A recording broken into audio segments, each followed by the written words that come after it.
عن سعد بن أبي وقاص رضي الله عنه قال: جاء رجل إلى النبي صلى الله عليه وسلم فقال: يا رسول الله أوصني وأوجز.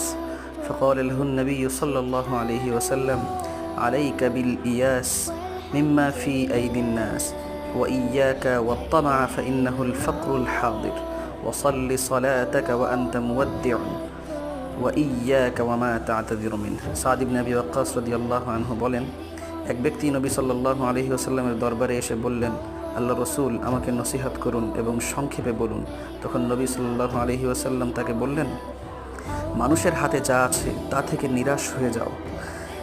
লোভ করবে না, কারণ লোভই হলো নগদ দারিদ্র। তুমি নামাজ এমনভাবে আদায় করো যেন তুমি দুনিয়া থেকে বিদায় নিয়ে যাচ্ছ। এমন কথা ও এমন কাজ থেকে বিরত থাকবে যার জন্য পরে তোমাকে ক্ষমা চাই।